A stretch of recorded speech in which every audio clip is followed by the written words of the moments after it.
Hi, Joe Cerrone. And Alan Rosen. Welcome to CAD 136 in our weekly Zoom classroom meeting.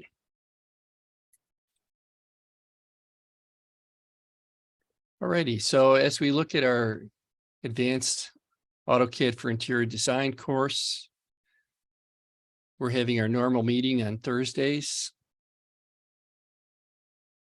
We've created videos for Module 4.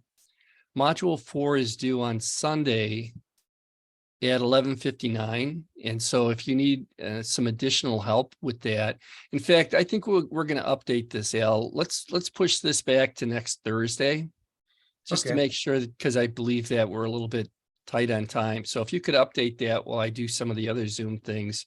No problem. Terrific. And so we've created these videos and we've color coded them. They're marked in purple. And so here we show how to create the table and the lamp. And then if we go to our content section, the goal is to create an assembly of solid modeled furniture.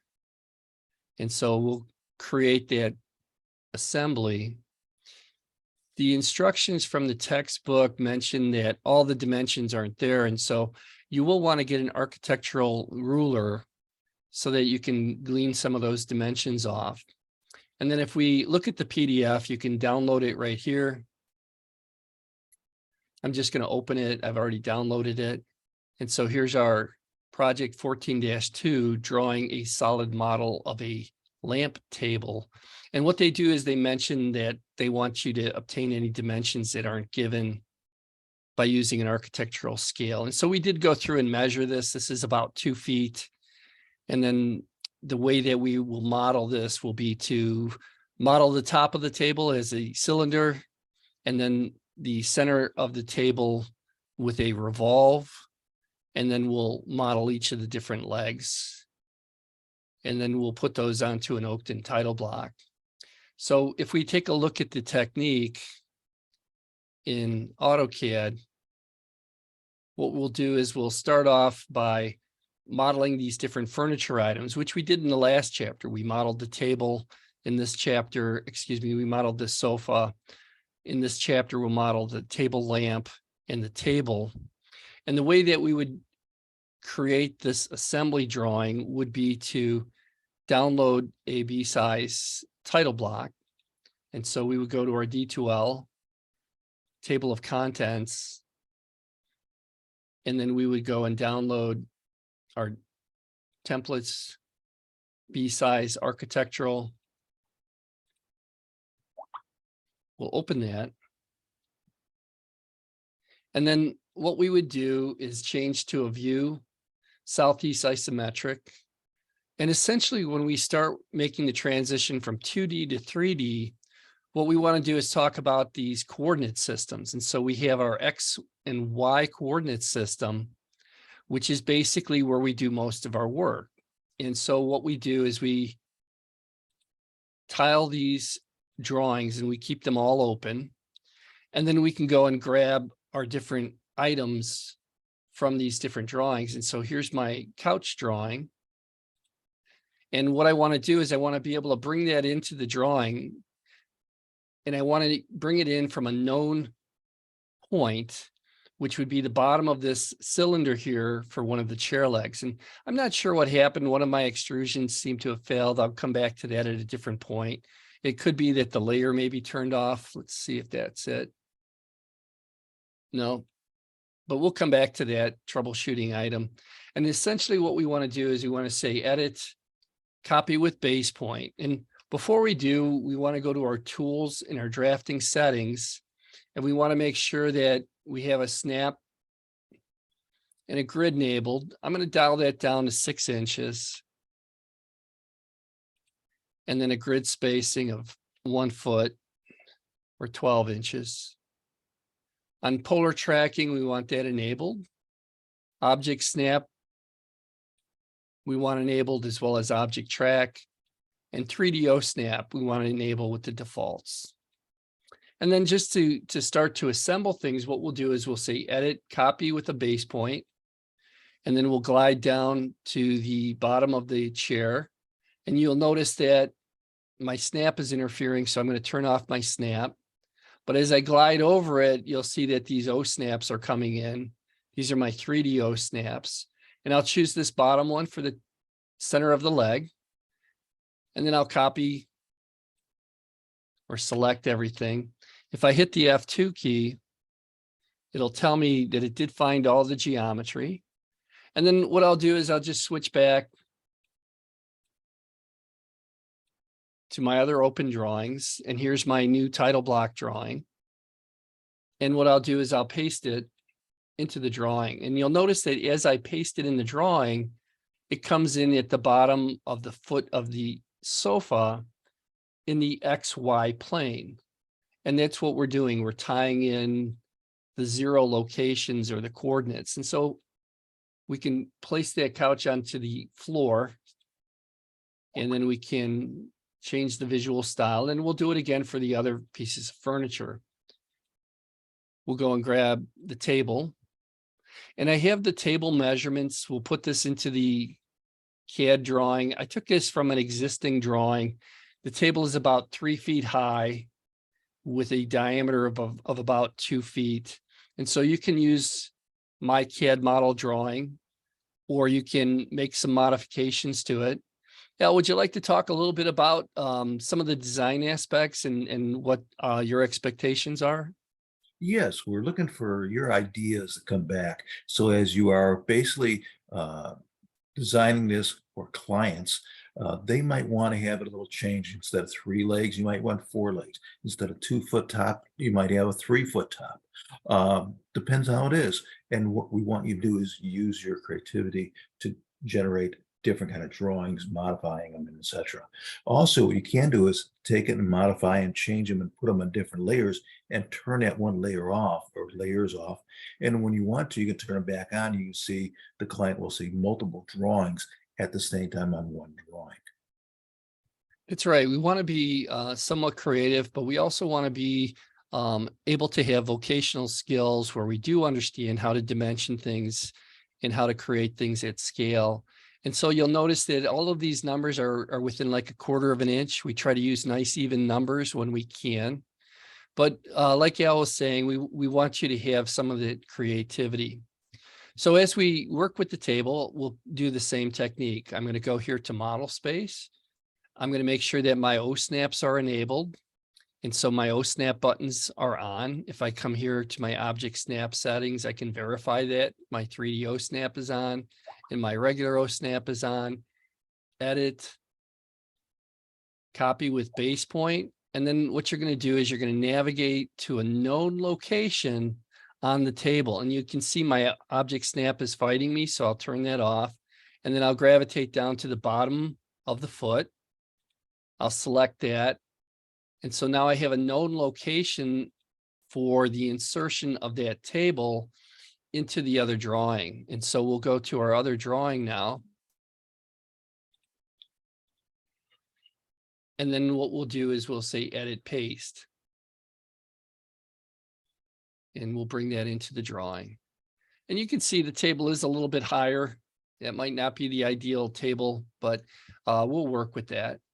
We'll grab a top view. And then we can kind of line things up if we wanted to move them. Again, we're just working in the XY axis right here. And so I can turn off my snap so I have a little bit more freedom. And then I'll just move that table next to that sofa. Go back to my isometric view. Switch over to my lamp drawing. And again, you could either tile them this way and switch over, or you can use the window tile horizontally so you can keep those drawings open. And then we can go and grab that drawing and bring that in. And so we can do the same thing, or we can acquire that drawing. We could say edit, copy with base point. And then I have the visual style on this set as X-ray because I want to make sure I get the bottom of the lamp. And so you can see these 3 marks right here, and we want to glide over until we get the bottom. Select that as our base point, select the geometry, hit enter, and then we can go back to our assembly. And then we can then paste it in. And when we paste this one in, what you'll notice is that it comes in on the floor.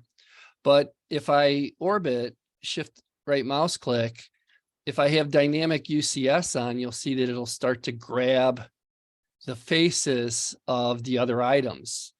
And so having dynamic UCS on is a positive that you can use. And so if I glide over to the tabletop, I can go and glide to that, acquire the center of the table and select it.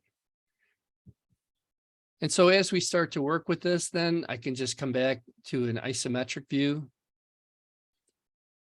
dial in the title block, viewport, view, zoom, all, view, 3D view, southeast isometric. And let's make that facing the other way, view, 3D view, southwest isometric. We can then go through and change our visual style.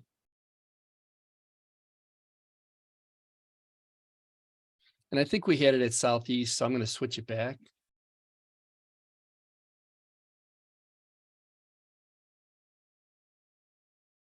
We can dial in a scale, although it's not really required for pictorials, but I found that 1 inch equals a foot comes in really quite nicely. And then I can lock that viewport. Looks like I have a dimension that kind of snuck in there, so I can delete that out. And then make sure that you update the title block with the title block information. So I can double click outside of the viewport. And these are the necessary detail skills. You want to put your name here on the drawing. We'll update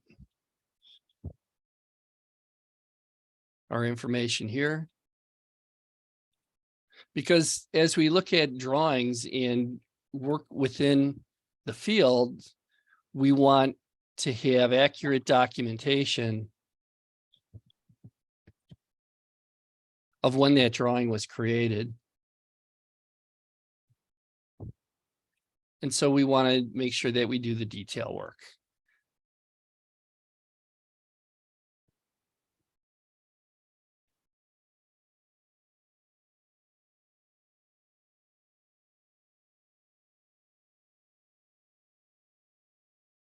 Put the correct date on it.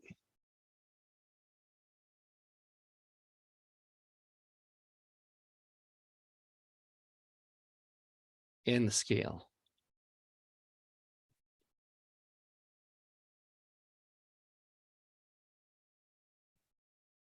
Be sure to update the balloon.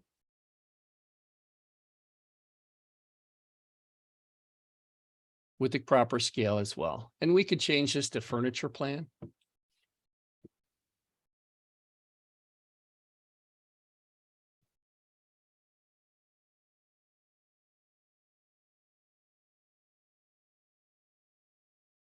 And then we'll save that drawing. And we'll save that as our module 4 furniture assembly with your name on it. Once we have that drawing saved, you'll submit that to the Dropbox. You're welcome to go through and to add other details like the light bulbs and additional things that you may find would be considered bonus points. And that's basically how that we would create that last drawing. Alrighty, let's go back to our D2L. Back to our main splash page. And then we've updated the due date for module 4 to April 2nd. And so we'll give a little bit more time for that. Remember, if you do need some help, assistance is available. Al, maybe you can talk a little bit about that. Fantastic. Go down there. There you go. Perfect. Like on Wednesdays, Joe and I am over at Skokie campus from 9 o'clock until 12:30 in room P131 or 130, either way, they're connecting rooms. Thursday, we're there from 2 o'clock and to 6 p.m. in 131. Friday, it's all Zoom meetings. On Sunday, we're there from 8:30 until 1 o'clock in P132. You can also get a hold of us on our D2L email accounts, as you can see. And also, if you need another Zoom meeting and you can't make the one now, and you have some problems, whatever else, please let us know. Or if you're late or you're out of town, you can't make one of the meetings or whatever else, or the due dates, just give us email and we'll be happy to do something for you and change things. Thanks, Al. And so as we try to make assistance available, we like to let you know that you're welcome to come in and either work in person or virtually. Just let us know with an email that you're, give us a heads up so that we can be prepared. All righty, back to the main splash page. So everything's moving along. If you have any questions or concerns, you can always email us, let us know. And with that, I'm going to stop the recording. We'll post that and open things up for questions.